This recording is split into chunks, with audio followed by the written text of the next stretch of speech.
नमस्कार आदाब दोस्तों। तो चलिए आज फिर हम आप लोगों के लिए लाए देश और दुनिया की तमाम ताजा बड़ी खबरें, ब्रेकिंग न्यूज हेडलाइंस, एक एक करके तमाम बड़ी खबरें आपके सामने रखेंगे। सबसे पहली और बड़ी खबर राजस्थान से सामने आ रही है, जहां पर बीजेपी का एक और विकेट गिर गया है। बीजेपी में जबरदस्त तरीके से बगावत शुरू हो गई। आप इस खबर को देख सकते हैं। भाजपा के वरिष्ठ नेता और पूर्व विधानसभा अध्यक्ष कैलाश मेघावल ने पार्टी के नेताओं पर गंभीर आरोप लगाए थे, जिसके बाद खबर आ रही है कि बीजेपी ने उनको पार्टी से निकाल दिया है। दरअसल वसुंधरा राजे के करीबी कैलाश मेघावल बीजेपी से निष्कासित हो गए हैं और उन्होंने अब कहा है कि मैं भाजपा को चुनाव में हराऊंगा।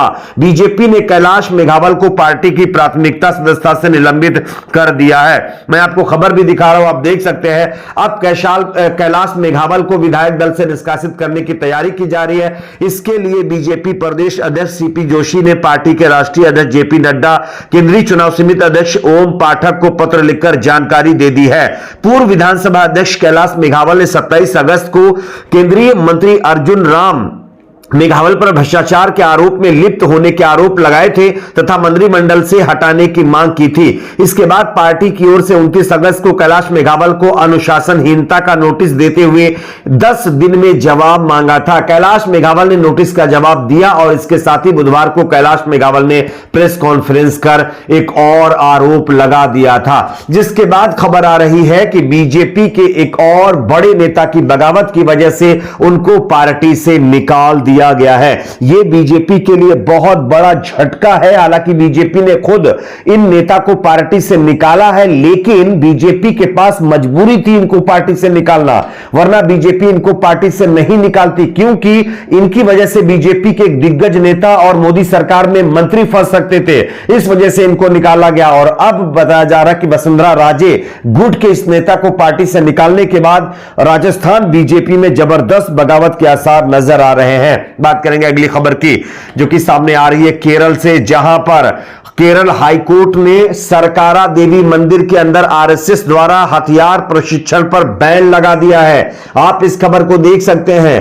केरल हाईकोर्ट 2 श्रद्धालुओं की आरएसएस द्वारा तिरुवनंतपुरम के सरकारा देवी मंदिर परिसर के अवैध उपयोग को रोकने का आदेश देने की मांग की याचिका पर कहा है कि पुलिस श्रावणकोर देवास्म बोर्ड द्वारा प्रबंधित मंदिरों में आरएसएस शाखाओं और मास ड्रिल पर प्रतिबंध का अनुपालन सुनिश्चित करे।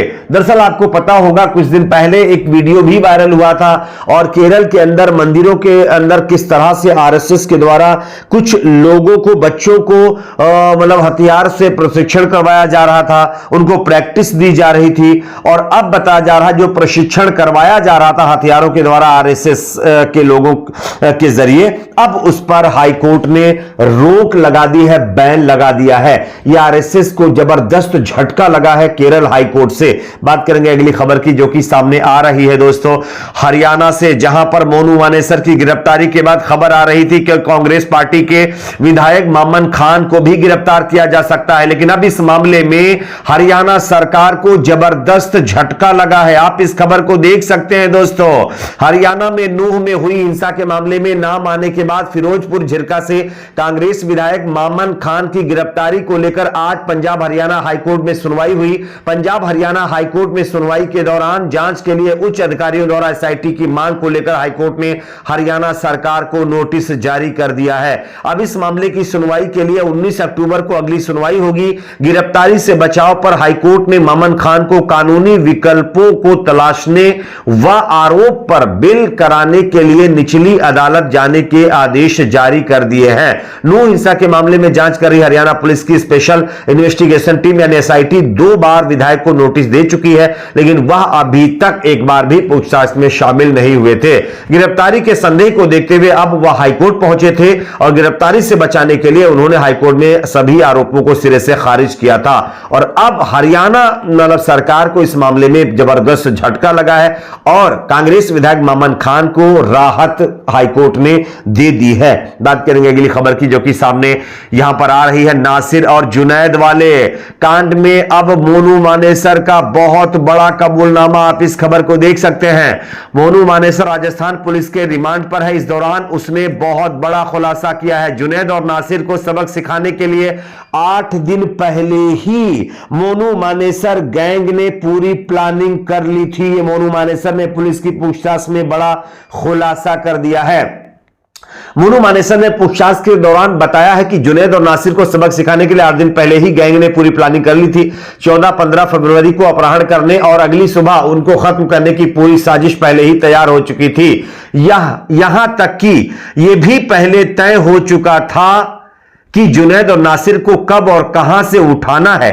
मोनू मानेसर का कहना है कि इस पूरी वारदात में शामिल एक अन्य अभियुक्त ने उसे जुनैद और नासिर की गाड़ी का नंबर और अन्य नंबर भी शेयर किया था, और यह भी खुलासा हुआ है और यह मोनू मानेसर ने खुद बताया है कि जो नासिर और जुनैद की बोलेरो गाड़ी थी उसके अंदर कोई गाय वगैरह नहीं मिली थी। यह अपने आप में चौंकाने वाली खबर सामने आई है, और इस खबर के सामने आने के बाद बीजेपी के उन नेताओं की पोल भी खुल गई है जो मोनू मानेसर के पक्ष में, उसके समर्थन में खड़े होकर यह बयान दे रहे थे कि मोनू मानेसर निर्दोष है। लेकिन अब मोनू मानेसर ने खुद इस बात का खुलासा किया है कि वो और उसके गैंग इस मामले में शामिल थे। पूरी प्लानिंग के तहत उन्होंने इस घटना को अंजाम दिया था।